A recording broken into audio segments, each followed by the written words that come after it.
بسم اللہ الرحمن الرحیم۔ آج کا ہمارا موضوع ہے خطبہ نہج البلاغہ، اور یہ خطبہ نمبر 8 ہے، اور ہم سابقہ ویڈیوز میں تمام خطبات کو کور کر چکے ہیں۔ یہ نہج البلاغہ ہے ہمارے پاس، تو یہ خطبہ نمبر 8 ہے۔ اس میں زبیر بن عوام، یہ اشرا مبشرہ کا صحابی ہے اہل سنت کے نزدیک، تو اس سے متعلق حضرت علی کیا فرماتے ہیں۔ تو جو لوگ بہت دعوے سے یہ کہتے پھرتے ہیں کہ جی نہج البلاغہ میں یہ لکھا ہے، نہج البلاغہ میں یہ لکھا ہے، تو آئے ہم آپ کو نہج البلاغہ سے بتاتے ہیں کہ نہج البلاغہ میں کیا کیا لکھا ہے۔ خطبہ نمبر 8، یہ غلام زبیر کے متعلق اس وقت فرمایا جب ان کے حالات اس قسم کے بیان کے مقتضا تھے۔ وہ ایسا ظاہر کرتا تھا کہ اس نے بیعت ہاتھ سے کر لی ہے مگر دل سے نہیں کی تھی۔ بہر صورت اس نے بیعت کا تو اقرار کر لیا، لیکن اس کا یہ ادعا کہ اس کے دل میں کھوٹ تھا، تو اسے چاہیے کہ اس دعویٰ کے لیے کوئی دلیل واضح پیش کرے، ورنہ جس بیعت سے منحرف ہوا ہے اس میں واپس آ جائے۔ مطلب یہ کہ جب عثمان کا قتل ہو گیا تو طلحہ و زبیر حضرت علی کے ہاتھ پر بیعت کرنے والے میں پہلے نمبر پڑی تھے، تو طلحہ و زبیر نے بیعت سے کیسے منحرف ہوتے تھے؟ یہ حضرت علی کے پاس بیعت کرنے جاتے تھے، پھر بعد سے منحرف ہو جاتے تھے، اور پھر یہ کہتے تھے کہ ہم سے تو زبردستی بیعت لی گئی ہے، اور پھر کبھی کبھار یہ کہتے تھے ہم نے تو یہ ایک کیا کہتے ہیں مجبوری کے طور پر بیعت کی ہے۔ تو اس کے اندر یہ خطبے کے اندر بیان کیا گیا ہے کہ زبیر بن عوام کیا کرتا تھا۔ جب زبیر بن عوام نے امیر المومنین کے ہاتھ پر بیعت کرنے کے بعد بیعت شکنی کی، تو وہ اس کے لیے کوئی عذر کرتے تھے کہ مجھے بیعت کے لیے مجبور کیا گیا تھا، ور مجبوری کی بیعت کوئی بیعت نہیں ہوا کرتی۔ اور کبھی یہ فرماتے تھے کہ یہ تو صرف دکھاوے کی بیعت تھی، میرا دل اس سے ہم نوا نہ تھا، گویا کہ وہ خود ہی اپنی زبان سے اپنے ظاہر و باطن کے مختلف ہونے کا اعتراف کر لیا کرتے تھے،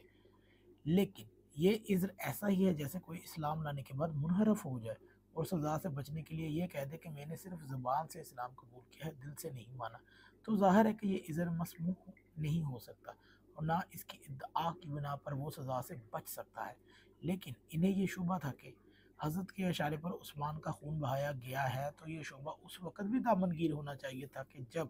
اطاعت کے لیے حلف اٹھایا جا رہا تھا اور بیعت کے لیے ہاتھ بڑھایا جا رہا تھا، یا یہ کہ اب توقعات ناکام ہوتے ہوئے نظر آئے اور کہیں اور سے امید کی جھلکیاں دکھائی دینے لگی تھی۔ مطلب یہ کہ جب عثمان قتل کر دیا گیا تو حضرت علی کی بیعت کی گئی، تو اس وقت زبیر ابن عوام نے یہ کیوں نہیں کہا، مطلب یہ کہ بیعت کرنے سے پہلے یہ عذر کیوں پیش نہیں کیا کہ جناب عثمان کا خون بہایا گیا ہے اس شعبہ سے، تو میں اطاعت اور حلف اٹھا رہا ہوں، تو بیعت کے لیے ہاتھ نہ بڑھاتے، مولا علی کے لیے کہتے کہ آپ ہمارے حوالے قاتل کریں۔ یہ طلحہ و زبیر کا یہی رہا، کبھی بیعت کر لی کبھی نہ کی۔ حضرت علی فرماتے ہیں کہ یہ تو اشارے اس طرف جا رہے ہیں، کس طرف جا رہے ہیں؟ جمل کی طرف جا رہے ہیں، کیونکہ عائشہ مکی کی طرف لشکر اکٹھا کر کے بیٹھی تھی تاکہ وہ بصرہ کی طرف روانہ ہو۔ تو حضرت علی فرماتے ہیں کہ یہ اب تو توقعات ناکام ہوتے ہوئے نظر آئی، کیونکہ حضرت علی نے تو کوئی گورنری تو دی نہیں انہیں، اور کہیں اور سے امید کی جھلکیاں دکھائی دینے لگی۔ مطلب یہ کہ عائشہ کے لشکر کی طرف سے امید کی جھلکیاں دکھائی دینے لگی، کیونکہ طلحہ عائشہ کا کزن تھا، اور وہ بھی یہی دعویٰ سمجھتا تھا کہ شاید وہ خلیفہ بنتا۔ تو اہل سنت کی تواریخ میں یہ موجود ہے کہ عائشہ طلحہ کو خلیفہ بنانا چاہتی تھی۔